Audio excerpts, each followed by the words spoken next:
Ngiyababingelela bazalwane egameni lika Jesu Kristu umfelo wethu. Bazalwane ngibonga ithuba lokuba ngizokhuluma ngezwi uJesu elenga esiphambanweni. Izwi engizokhuluma ngalo litholakala ngevangeli ngokuloba kuka Luka chapter 23 iverse laka 36. Lapho lifundeka khona kanje. uJesu wamemeza ngezwi elikhulu wathi, Baba, ezandleni zakho ngiyawubeka umoya wami. Eseshilo lokho wafa. Bazalwane, kungathi ngithi ngiyasaba futhi ngiyathuthumana uma ngizokhuluma ngezwi lika Jesu. Kungoba izwi lika Jesu like lathi incwadi lapha encwadini yamaHebheru chapter 4 verse 12 lake lathi izwi likaNkulunkulu libukhali ukundlula inkemba ekhalipha nhlangothi zombili. Okungukuthi izwi likaNkulunkulu uma libukhali ukundlula inkemba, okusho ukuthi lisika oluphethe libuye lisike elizokhulunywa kuye. Kanti kuba lisike elizokhulunywa kuye kufuna lisike oluphethe, ngoba kahle kahle lisho ukuthi alibambeki, ngoba lisika oluphethe libuye lisike nozokhuluma izwi likaNkulunkulu. So bazalwane, la umfundisi osuka la ukhulume ngezwi elithi kufeziwe. Lapho khona lithi malithe uJesu mayekhuluma lawa amazwi athi kufeziwe, lithi wasuke besikhanda lakhe uJesu wafa. Bazalwane, la lithi elinyeke lamasosha lase lithatha umkhonto liyamgwaza uJesu. Uma limgwaza uJesu kwaphuma igazi, kwaphuma amanzi. Okungukuthi ke thina bazalwane, ukuza kukaJesu emhlabeni kwakubiza ukuthi kwasekufuneke umlamleli ozoba kithi noNkulunkulu. Okwathi ngoba kubukwa wathi uJesu, thuma mina ke Baba ngiyobafela emhlabeni. Kwasekuthunyelwa ke uJesu ukuba sizogezwa izono zethu. Kungakho ke sinale nkonzo namhlanje yesiphambano yokuthi namhlanje uma kwehla uJesu wazosifela emhlabeni. Yilapho khona ke kuthiwa ke nalapho khona uma lehla uya emavesini angaphezulu lithi ke iBhayibheli lapha kwakunendawo engcwele lapho khona kwakuya khona umpristi. Uma encwadini yabaLevi ichaza kangcono lena, kwakunendawo engcwele ethempelini lapho khona kwakufika khona umpristi angene. Kwakufika kube yindawo engcwele bese kuba nendawo engcwele, bese lapho kungena umpristi azoncelela ngokona kwenu kanye ngonyaka. Okusho ukuthi kahle into uJesu wayezoyiqeda emhlabeni yilento yokuthi singene ngompristi ekukhulumeni noNkulunkulu. Kodwa ke into yase wayivimba uJesu, uthe mayefika uJesu wase sekufika uJesu ngenkonzo ethi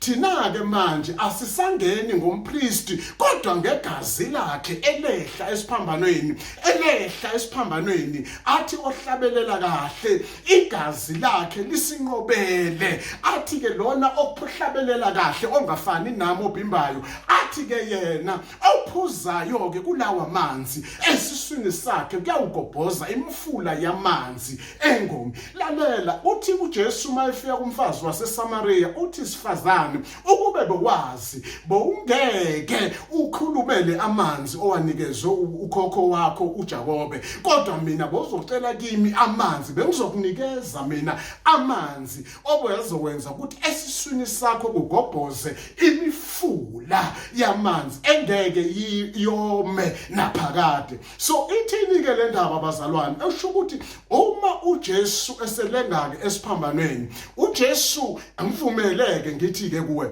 uJesu uma elenga esiphambanweni kuyo yonke isituation yayenzeka, uJesu he was in full control yezinto zonke ebezazenzeka esiphambanweni. Simuzwa kuphi uJesu? Simuzwa uma ethi uJesu, Baba, ezandleni zakho ngiyawubeka umoya wami. Umuntu obeka umoya esiphambanweni unelungelo lokuphinde awuthathe. uJesu kusho ukuthi lo moya uma ubeka esiphambanweni kuyi kusho ukuthi beka sesenalo nelungelo lokuthi angawuthatha ngoba wayene control yaso sonke isimo ebesesenzeka ngaleso sikhathi. Okungakho uJesu nasemuva uma elingwa kwenzeka zonke izinto athi isikhathi sama sikakafiki ngoba wayelinde ukuthi kuze kufezwe lenkonzo. So kungakho ke ngeke sifanise uJesu nendaba kaBo Stefana. Uma uStefana ekhandwa ngamatshe, uStefana uthi yena Baba yamukela umoya wami, okungukuthi uStefana yena ucelela umoya wakhe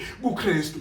La uJesu uyawubeka umoya wakhe. uStefana uthe mayekhandwa ngamatshe wathi Baba, Father, received and accept my spirit. Kodwa uJesu yena ufika uthi Father, I commit my spirit unto you. So lento ithini bazalwane? Isho ukuthi uJesu wayinelungelo lonke lokuthi yena konke kwakwenzeka. Kungakho iBhayibheli uma silanda uJohn 1:1 lithi ekuqaleni wayekhona ulizwi. Ekuqaleni ulizwi wayenoNkulunkulu. Ekuqaleni ulizwi wayenoNkulunkulu. So okusho ukuthi yena wayekhona. Simona phi uJesu futhi? Simbona uma sehla siya ku chapter 8 kuSaint John verse 58 lapho khona esethi befika abaJuda bazombuza ukuthi kahle kahle Jesu wena ungubani? Athi ke mina engakabikho uAbraham mina ngase ngikhona. Ithini ke lento bazalwane? Isho ukuthi uJesu kuko konke okwakwenzeka wayekwazi ngoba udabulile amazulu weza emhlabeni ukuba azohlenga mina nawe ezonweni. Kungakho ke esethi Baba ezandleni zakho ngiyawubeka umoya wami.